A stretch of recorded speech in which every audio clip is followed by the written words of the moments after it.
नमस्कार। आज हम बात करने वाले हैं भारत की राजनीति में फंडिंग के एक ऐसे सिस्टम के बारे में जिस पर हजारों करोड़ के गुमनाम चंदे की एक पूरी कहानी लिखी है। जी हाँ, एक ऐसा सिस्टम जिसने पॉलिटिक्स में पैसों के पूरे खेल को ही जैसे बदल के रख दिया। तो चलिए इस कहानी की परतों को एक एक करके खोलते हैं। तो देखिए, कहानी की शुरुआत होती है एक बहुत बड़े सवाल से। एक ऐसे सवाल से जिसमें हजारों करोड़ों रुपए दांव पर लगे थे, लेकिन किसी को ये नहीं पता था कि ये पैसा आखिर आ कहां से रहा था। जरा सोचिए, ये कितनी कितनी बड़ी बात है। एक तरफ पॉलिटिकल पार्टीज के खजाने भरे जा रहे थे, लेकिन दूसरी तरफ ये पैसा दे कौन रहा था? कौन थे वो लोग? वो कौन सी कंपनियां थीं?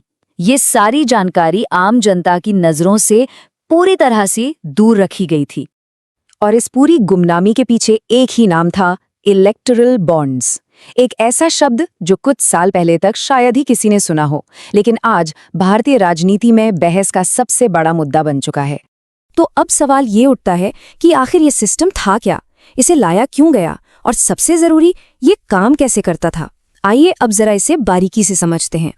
तो अगर बिल्कुल आसान भाषा में समझें तो इलेक्टोरल बॉन्ड एक तरह का, कह सकते हैं कि एक इंस्ट्रूमेंट था। कोई भी इसे खरीदकर अपनी पसंदीदा पॉलिटिकल पार्टी को दे सकता था और उसकी पहचान हमेशा हमेशा के लिए गुप्त रहती थी। और मजे की बात देखिए, जब 2018 में सरकार इस स्कीम को लेकर आई तो इसका मकसद बताया गया कि इससे राजनीति से काला धन खत्म होगा। दावा यह था कि इससे पॉलिटिकल फंडिंग में पूरी तरह से ट्रांसपेरेंसी यानी पारदर्शिता आएगी। और इसका जो प्रोसेस था न, वो देखने में बड़ा ही सिंपल रखा गया था। कोई भी भारतीय नागरिक हो या कोई कंपनी हो, वो स्टेट बैंक ऑफ इंडिया जाकर ये बॉन्ड्स खरीद सकता था और फिर बिल्कुल खामोशी से अपनी पसंद की पॉलिटिकल पार्टी को दे सकता था। पार्टी को बस वो बॉन्ड अपने बैंक अकाउंट में जमा करना था और बस पैसा उनके पास। लेकिन जैसा कि अक्सर होता है, जो चीज जितनी सीधी दिखती है उतनी होती नहीं है। इस सिस्टम के अंदर कुछ ऐसे नियम थे जिन्होंने पूरे खेल का रुख ही मोड़ दिया। और यही ट्विस्ट इस पूरी कहानी का सेंटर पॉइंट है। एक ऐसा मोड़ जिसने पारदर्शिता के वादे पर ही एक बहुत बड़ा सवालिया निशान लगा दिया। तो देखिए, यहाँ पर वादा क्या था? काले धन पर रोक लगाने का। लेकिन हकीकत क्या निकली? हकीकत ये थी कि अब तो ये भी जानना नामुमकिन हो गया था कि कौन सी कंपनी किस पार्टी को कितना पैसा दे रही है। आम लोगों से ये जानने का हक ही जैसे छीन लिया गया था। इस गुमनामी को कानूनी शक्ल देने के लिए 2017 में कुछ बड़े बदलाव भी किए गए। अब कंपनियां जितना मर्जी चाहें उतना चंदा दे सकती थीं, कोई लिमिट ही नहीं थी। अरे, यहाँ तक कि जो कंपनियां घाटे में चल रही थीं वो भी करोड़ों का दान कर सकती थीं। और सबसे बड़ी बात, उनकी पहचान हमेशा के लिए एक राज बन गई।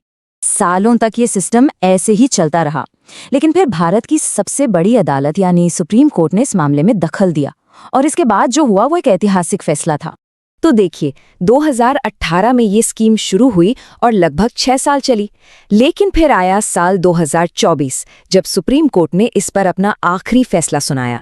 और फैसला एकदम साफ और दो टूक था। सुप्रीम कोर्ट ने कहा कि ये इलेक्टोरल बॉन्ड स्कीम भारत के संविधान के खिलाफ है, यानी अनकॉन्स्टिट्यूशनल, और इसीलिए इसे फौरन रद्द करने का आदेश दिया गया। और इस फैसले के पीछे की जो वजह थी वो बहुत मजबूत थी। कोर्ट ने साफ साफ कहा कि एक लोकतंत्र में हर वोटर को ये जानने का पूरा अधिकार है कि राजनीतिक दलों को पैसा मिल कहां से रहा है। ये सूचना का अधिकार है जिसे छीना नहीं जा सकता। तो इस पूरे सफर के बाद हम घूम फिरकर एक बहुत ही बुनियादी सवाल पर वापस आ जाते हैं।